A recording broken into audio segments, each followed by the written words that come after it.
সম্প্রতি পশ্চিমবঙ্গের রাজভবনের নাম পাল্টে করে দেওয়া হয়েছে লোকভবন। এই যে এত বছরের নাম বদলে লোকভবন রাখা হলো, এই ব্যাপারে সাধারণ মানুষ কি বলছেন, তাদের কি মতামত, আসুন শুনে নি তাদের নিজেদের মুখ থেকে। রাজভবন নামটাই আরো ভালো মিষ্টি ছিল, কারণ এইটাকে কি একটা এখন যা হচ্ছে বলার কিছু নেই, বুঝেছে। আমরা কে সমর্থন করবো, করা তো উচিত না, আমি তো করবোই না।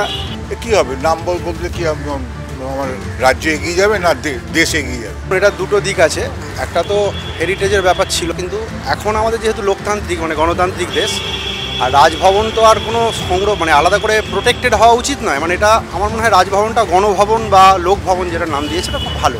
যেটা শুরু থেকে আসছে, অনেক দিন থেকে আসছে, সদিও থেকে এই নামটা আছে। এবার নতুন করে নাম পাল্টালে খুবই অসুবিধা, প্রয়োজন ছিল না।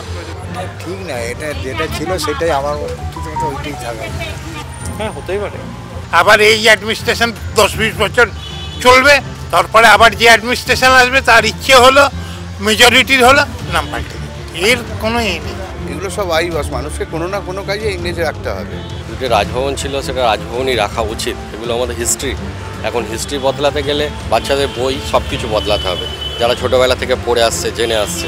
আপনারা শুনে নিলেন সাধারণ মানুষ কি বলছেন, তাদের কি মতামত। আপনাদের মতামত জানান আমাদের কমেন্ট বক্সে, এবং আরও ভিডিওর জন্য অবশ্যই চোখ রাখুন দৃষ্টিভঙ্গির পর্দায়।